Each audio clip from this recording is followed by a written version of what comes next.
Hello everyone, revision mega day में आपका स्वागत है। आज हम वीडियो में जो है अपने रिवीजन 1 डे से स्टार्टिंग करने वाला है, क्योंकि बहुत ही कम समय बचा है अब एग्ज़ाम में।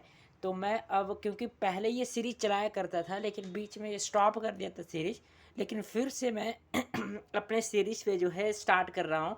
रिवीजन 1 डे, रिवीजन 2, रिवीजन 3, ऐसे ऐसे करके एग्ज़ाम तक आपको किस तरह के, अगर आपने बहुत अच्छे तरीके से पढ़ा है तो उसको एक रिवाइज़ करना है और फिर मॉक टेस्ट लगाना है, सब मैं इस वीडियो में बताने वाला हूँ।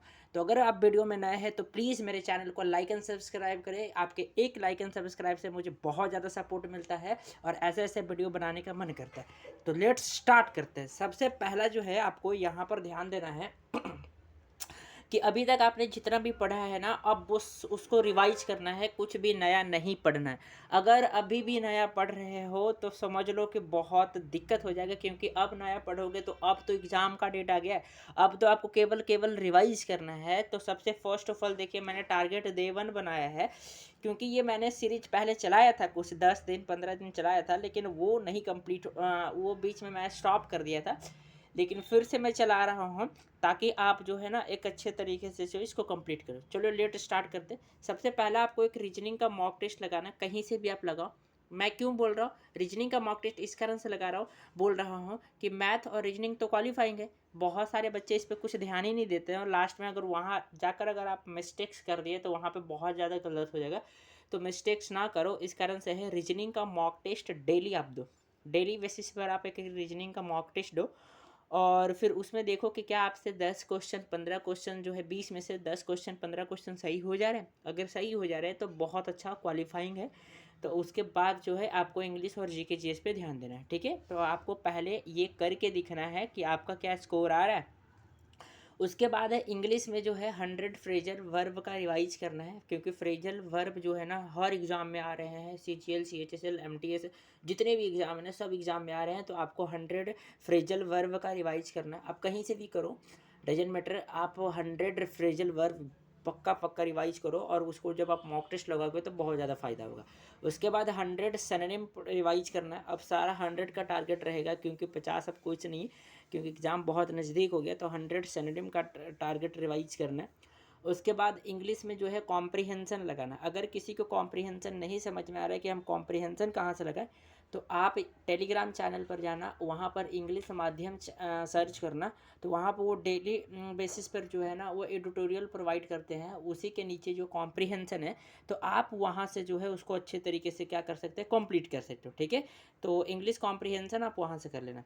फिर उसके बाद इंग्लिश का सेक्शनल मॉक देना, सबसे इम्पॉर्टेंट है सेक्शनल मॉक देना।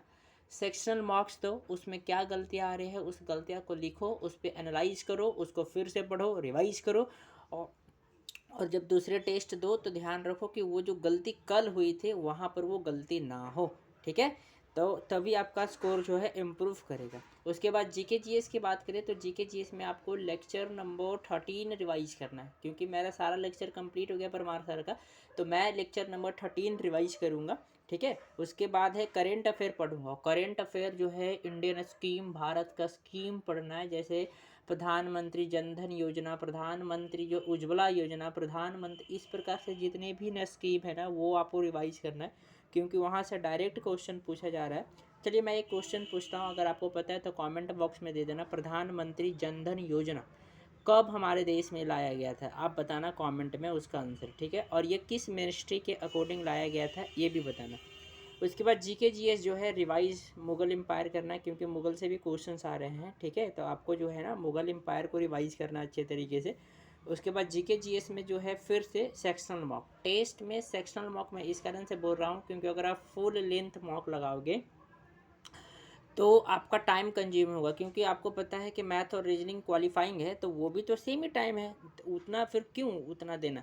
तो उस कारण से मैं सेक्शनल मार्क्स लगाना ज़्यादा प्रेफर करता हूँ एज एन एसएससी एमटीएस, क्योंकि मैथ और रीजनिंग का कोई वेटेज नहीं है। तो इसमें जीके सॉरी मैथ और बिल्कुल मैथ और रीजनिंग का कोई वेटेज नहीं है, यहाँ पे जीके जीएस और इंग्लिश का वेटेज है। उस कारण से मैं सेक्शनल मार्क्स लगाना बहुत ज़्यादा प्रेफर करता हूँ। अब ये जितनी भी टारगेट अगर आपसे कंप्लीट हो जाए तो फिर आप वहाँ पे कॉन्ग्रेट्स कर सकते हो कि हाँ मैंने जो है 10 टारगेट बनाया था और 10 का 10 टारगेट जो है मुझसे कंप्लीट हो गया। एक ईमानदारी से मेहनत करोगे तो अच्छे से कंप्लीट होगा, बाकी अगर नहीं करोगे तो फिर तो कुछ कंप्लीट नहीं होगा, जो आपने बनाया था वो भी छूट जाएगा, ठीक है। तो ये प्लीज़ यार अच्छे से कंप्लीट करना। बाकी अगर वीडियो बढ़िया लगा हो तो प्लीज़ मेरे वीडियो को लाइक एंड सब्सक्राइब कर देना। Thank you everyone, thanks a lot, bye everyone and keep doing.